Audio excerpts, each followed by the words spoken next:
Bismillahirrahmanirrahim. Assalamualaikum warahmatullahi wabarakatuh. Innal hamdalillah nahmaduhu wa nasta'inuhu wa nastaghfiruh wa na'udzu billahi min shururi anfusina wa sayyiati a'malina.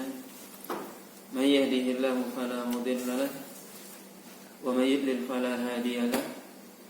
Asyhadu an la ilaha illallah wahdahu la syarika lahu wa asyhadu anna Muhammadan abduhu wa rasuluh alladzi la rasula wa la nabiyya ba'dah. Ya ayyuhalladzina amanu taqullaha haqqa tuqatih wa la tamutunna illa wa antum muslimun. Amma ba'd. Bapak dan Ibu kaum muslimin dan kaum muslimat yang dirahmati oleh Allah Subhanahu wa taala. Alhamdulillah, puji dan syukur senantiasa kita sampaikan kepada Allah Subhanahu wa taala. Salawat dan salam kita sampaikan kepada Rasulullah sallallahu alaihi wasallam dan juga kepada keluarga beliau, para sahabat, para tabi'in serta orang-orang mukmin yang senantiasa mengikuti beliau sampai hari kiamat nanti.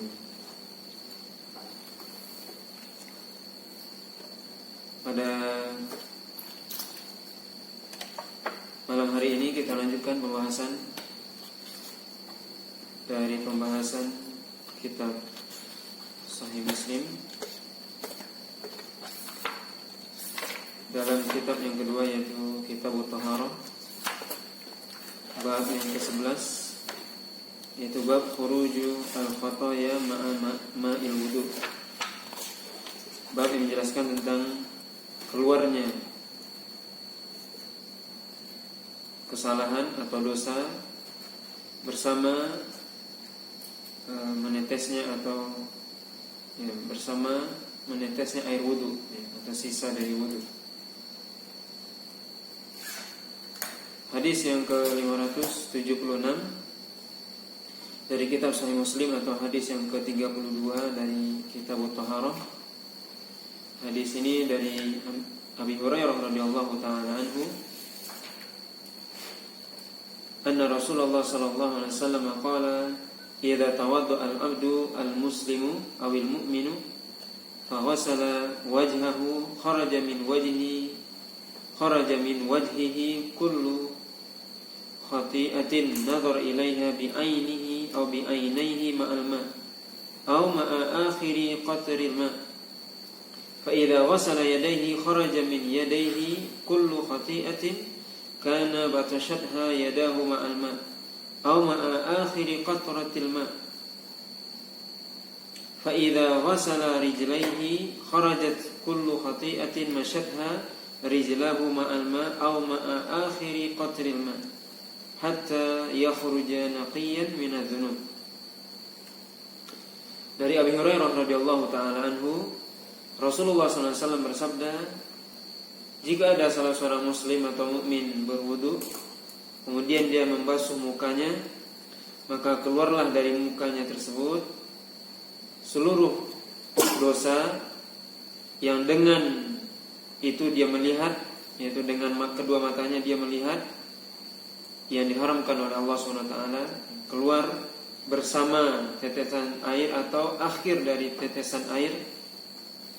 Dan apabila dia membasuh kedua tangannya, maka keluarlah dari kedua tangan tersebut seluruh dosa-dosa yang pernah yang dilakukan oleh kedua tangannya bersamaan dengan air atau sampai akhir dari tetesan air tersebut. Dan apabila dia membasuh kedua kakinya, maka keluarlah seluruh dosa yang dengan kedua kakinya itu dia melangkah dengan air atau akhir dari tetesan air yang dipakainya untuk berwudu, sampai dia keluar dalam keadaan bersih dari dosa.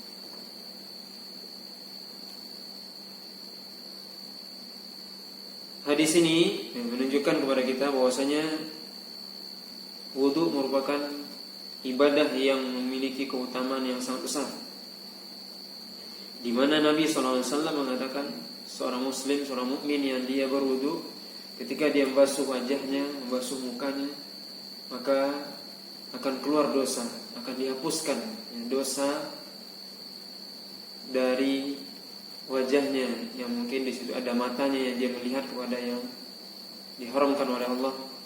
Begitu juga ketika dia membasuh kedua tangannya, maka akan dihapuskan dosanya, dosa tangan yang mungkin dia mengambil atau memukul dengan kedua tangannya, sesuatu yang diharamkan oleh Allah.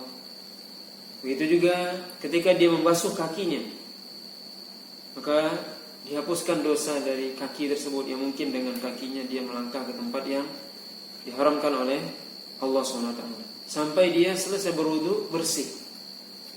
Jadi anggota tubuhnya tidak hanya, jadi wudu tidak hanya bersihkan secara fisik jasmani, seorang berwudu bersih mukanya, tangannya, kakinya, tapi juga bersih dari dosa. Maka wudu itu membersihkan dosa.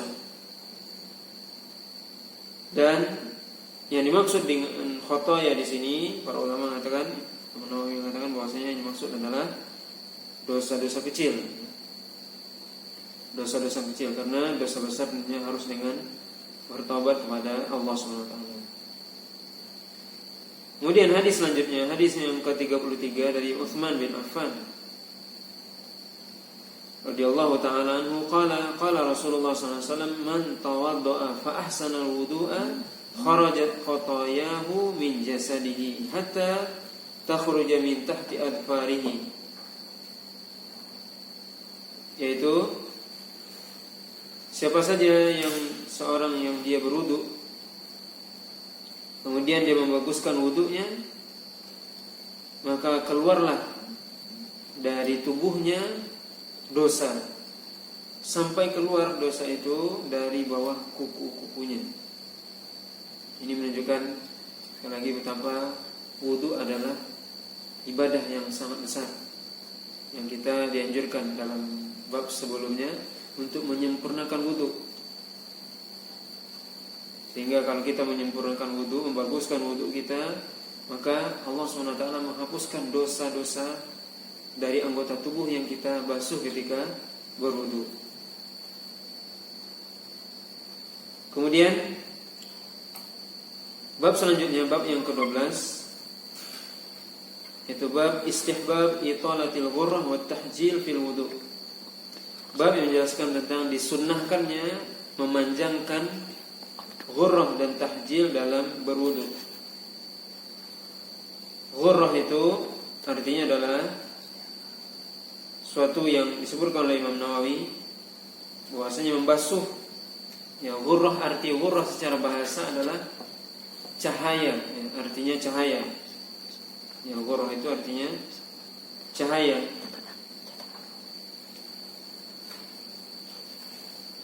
Yang ada di jabhah atau di kening seseorang. Dan tahjil yaitu cahaya yang ada di tangan atau kaki. Maka bab ini disebutkan oleh Imam Nawawi, bab yang menjelaskan tentang disunnahkan atau dianjurkannya memperpanjang ghurrah dan tahjil dalam wudu. Hadis ini yang pertama, hadis yang ke-34 atau hadis pertama dalam bab ini, yaitu hadis dari Nu'aim ibni Abdillah al-Mujmir. Nu'aim ibni Abdillah al-Mujmir, atau boleh juga dibaca al-Mujammir, kata Imam Nawawi.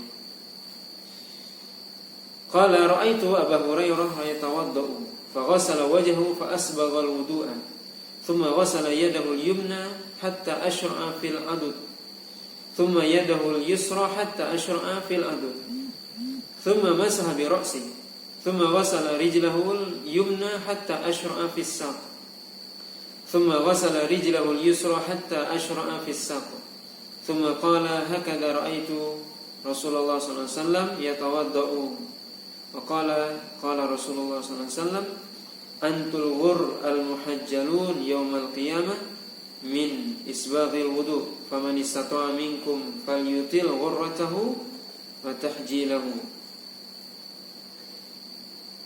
Dari Nu'aim bin Abdillah al-Mujmir, beliau mengatakan bahwasanya aku melihat Abu Hurairah radhiyallahu ta'ala anhu berwudu, kemudian beliau membasuh mukanya, kemudian beliau menyempurnakan wudunya, kemudian membasuh tangan kanannya sampai sudah mendekati lengannya. Begitu juga membasuh tangan kirinya sampai mendekati lengannya. Kemudian mengusap kepalanya. Kemudian membasuh kakinya yang kanan sampai betis. Kemudian beliau membasuh kaki kirinya juga sampai kepada betis. Kemudian beliau mengatakan, begitulah aku melihat Rasulullah SAW berwudu. Dan kemudian Rasulullah SAW mengatakan, kalian adalah orang-orang yang memiliki cahaya nanti di hari kiamat. Dan siapa disebabkan karena kalian menyempurnakan wudu, maka barang siapa yang bisa memanjangkan cahayanya, makanya hendaknya dia lakukan.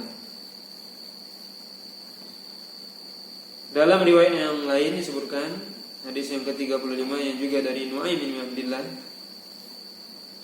Hadis ini di sini disebutkan bahwasanya Abu Hurairah yang juga berwudu kemudian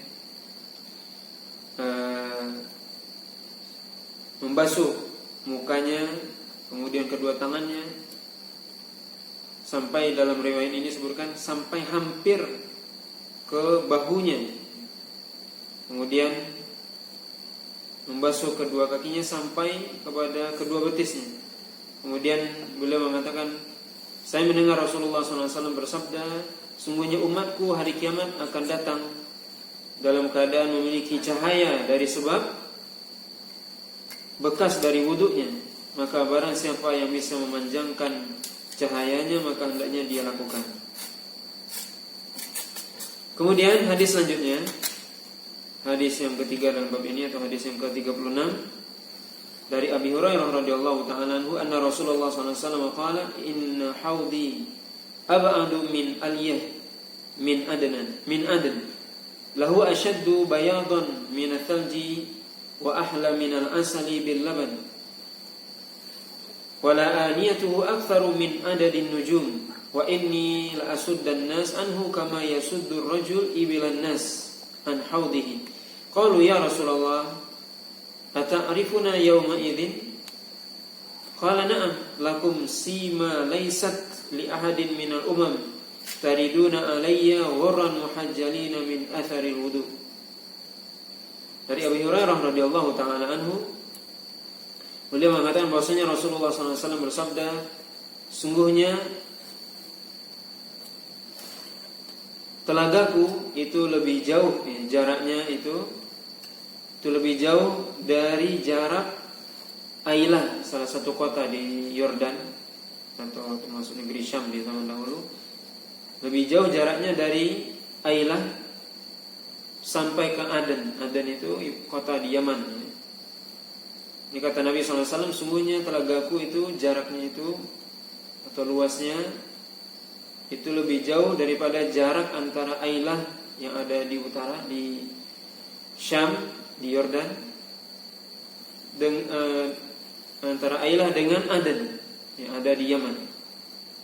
Dan sungguh dia lebih putih daripada es, kata Nabi, dan lebih manis daripada madu dan juga susu. Dan sungguh bejana-bejananya ataupun gelas-gelasnya lebih banyak dari jumlah bintang. Dan sungguh aku akan menghalangi manusia atau mengusir manusia sebagaimana seorang laki-laki mengusir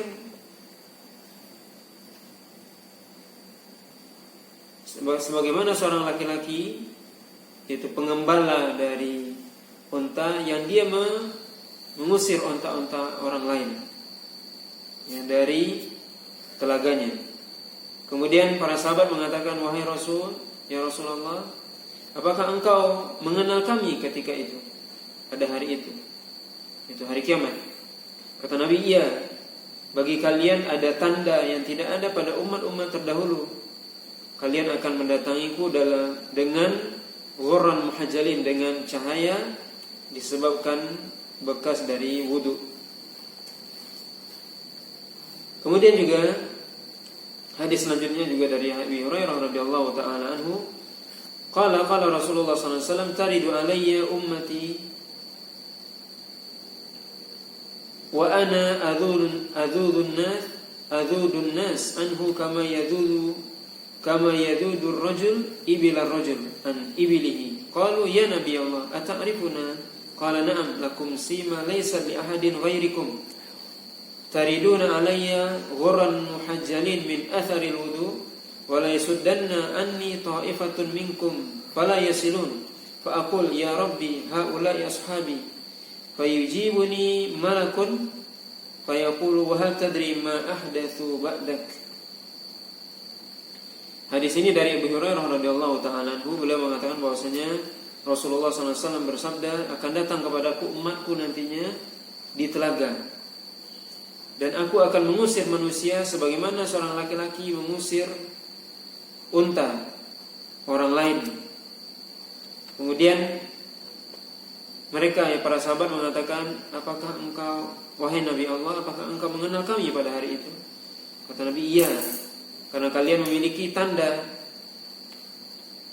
yang tidak ada pada selain kalian, di mana kalian akan mendatangiku dengan cahaya dari anggota wudhu yang Anda basuh, dan sungguh aku akan menjauhkan atau melarang sebagian dari kalian sehingga dia tidak sampai ke telaga. Maka aku mengatakan, ya Rabbu, ya Rabbi, yaitu wahai Tuhanku, mereka adalah sahabatku. Jadi kata Nabi, akan ada orang yang akan ditolak atau dijauhkan dari telagaku dan dia tidak bisa sampai ke telagaku. Kemudian Nabi mengatakan, mereka itu adalah sahabatku. Kemudian malaikat menjawab, apakah engkau tahu apa yang mereka lakukan setelah engkau? Begitu juga ya, hadis selanjutnya dari Huzaifah ibn al-Yaman.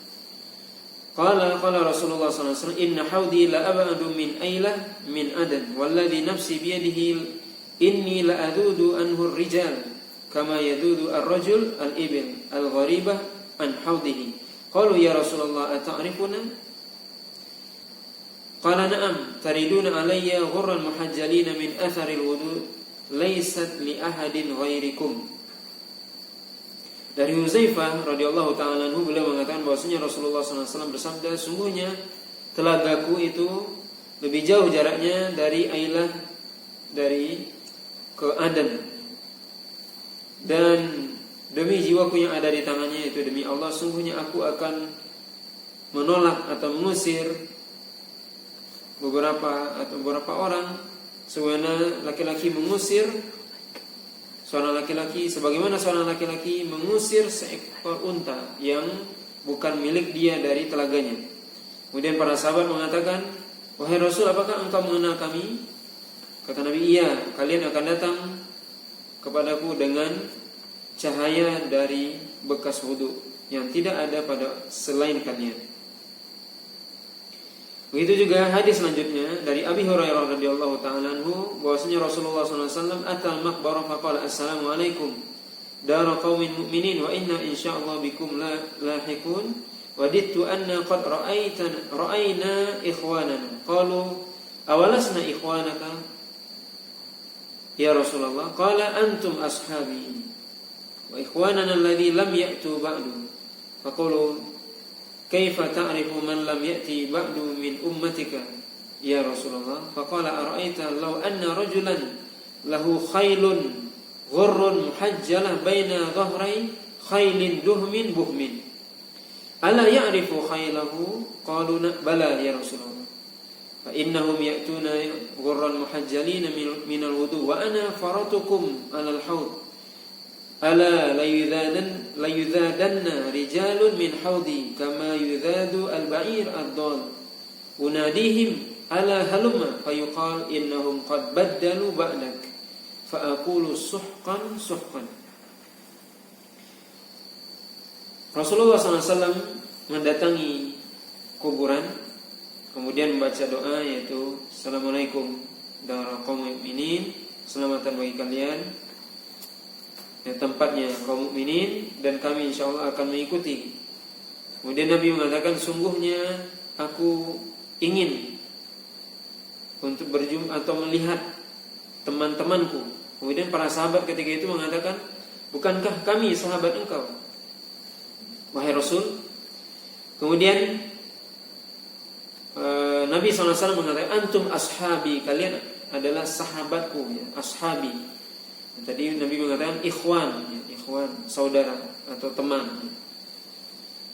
Maka Nabi mengatakan, wa ikhwanuna alladzi lam ya'tu ba'da. Yang ikhwan itu adalah yang belum datang, artinya yang belum lahir, yang belum ada sekarang. Sedangkan yang hidup di zaman Nabi adalah sahabat.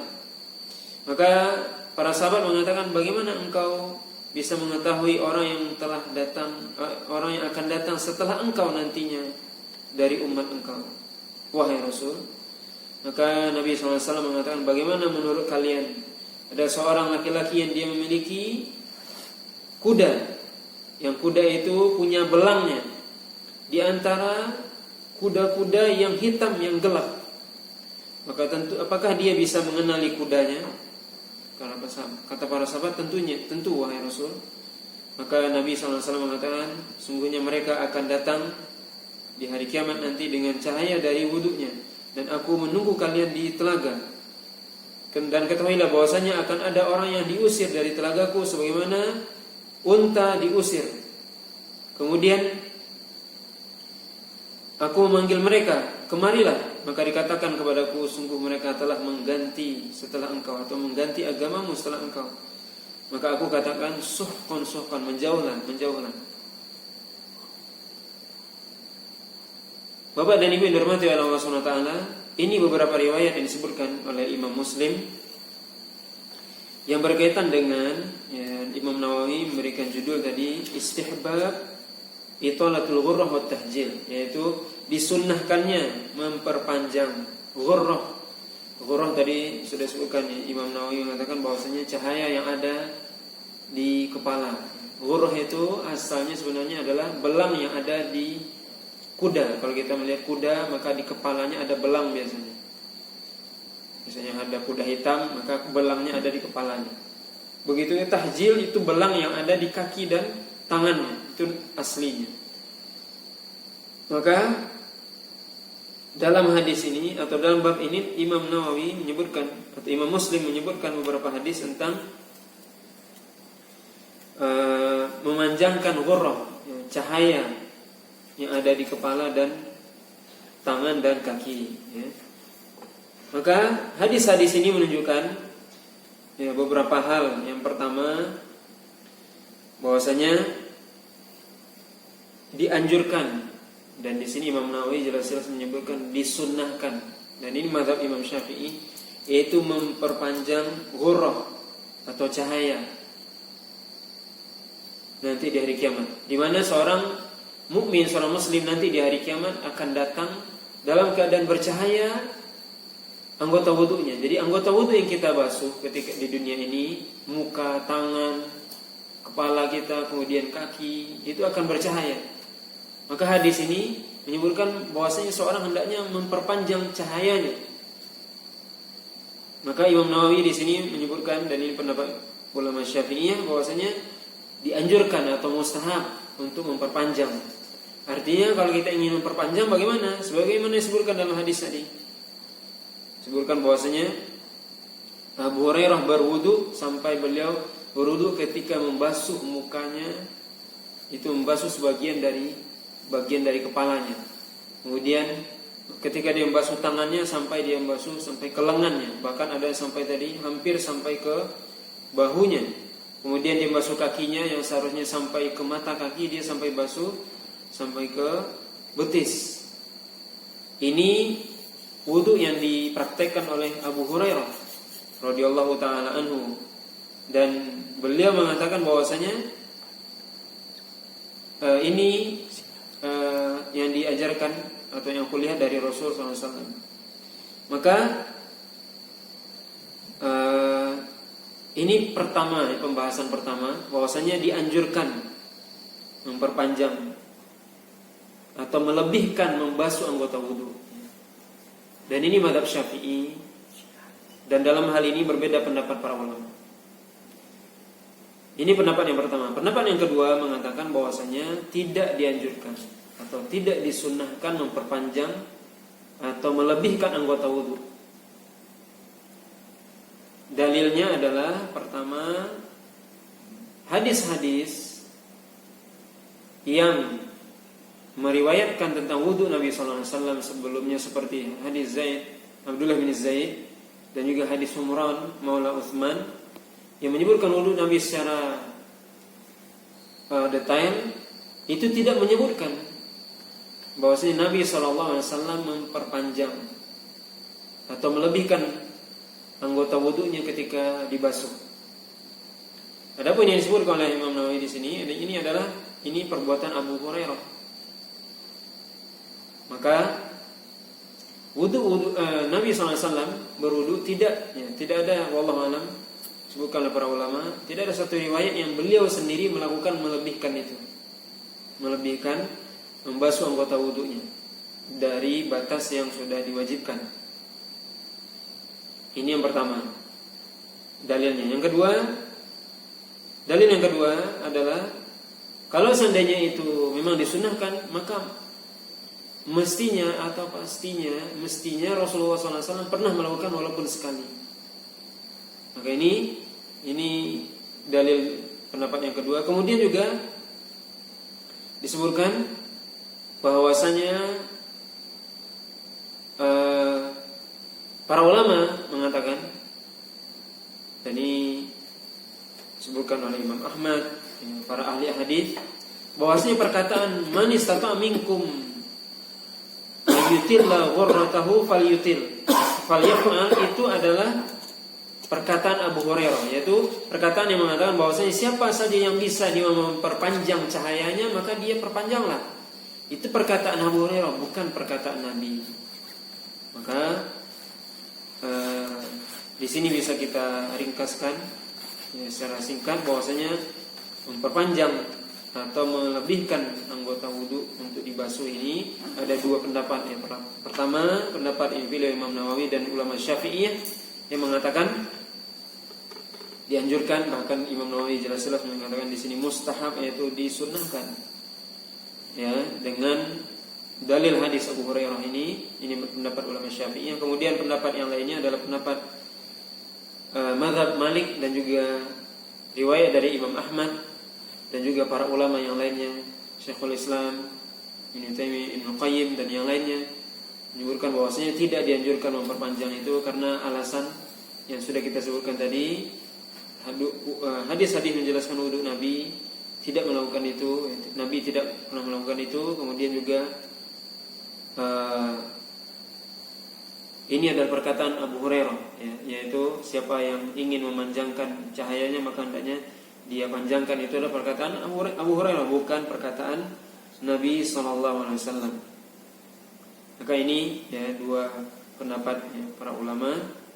Wallahu alam, yang lebih kuat atau yang lebih dekati kebenaran adalah bahwasanya kita tetap membasuh sebagaimana yang dilakukan oleh Nabi SAW. Karena nanti kita akan datang di hari kiamat, anggota wudu kita akan bercahaya dan itu akan menjadi tanda. Tidak mesti dilebihkan, tapi yang menjadi tanda nanti seluruh anggota wudu kita akan menjadi cahaya. Kemudian juga disebutkan oleh para ulama, hadis ini juga menunjukkan bahwasanya seorang nanti di akhirat dia bisa dikenali sebagai umat Rasulullah SAW adalah dengan dia kelihatan bercahaya mukanya, tangannya dan kakinya. Ini menunjukkan bahwasanya seorang yang tidak pernah dia wudu dan sholat selama hidupnya, maka bagaimana dia akan mengaku nanti menjadi umat Nabi di hari kiamat. Nabi mengatakan bahwasanya aku nanti akan menunggu kalian di telaganya yang sangat luas, yang panjangnya tadi disebutkan lebih panjang daripada dari jarak antara kota Aden dengan Ailah, yang mana disebutkan dalam hadis bahwasanya siapa yang minum dari telaga Nabi tidak akan haus selama-lamanya. Telaga Nabi lebih manis dari madu dan susu dan seterusnya. Maka seluruh umat mendatangi telaga itu. Maka Nabi SAW bisa mengenali kita nanti Tentunya Nabi tadi mengatakan bahwasanya aku ingin melihat ikhwani, yaitu saudara-saudaraku, yaitu orang yang lahir setelah Nabi SAW yang beriman kepada Nabi. Kita ini termasuk ikhwan, bukan sahabat. Maka bagaimana Nabi bisa mengenal umatnya nanti, sekian banyak setelah Nabi meninggal sampai hari kiamat sangat banyak. Bagaimana Nabi bisa mengenalinya? Dengan bekas wudu, cahaya dari bekas wudu ini.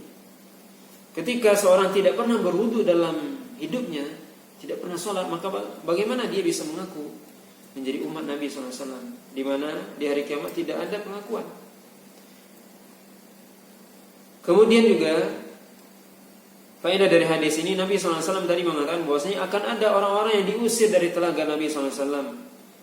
Yaitu disebutkan, yaitu orang-orang yang mereka mengubah-ubah agama ini.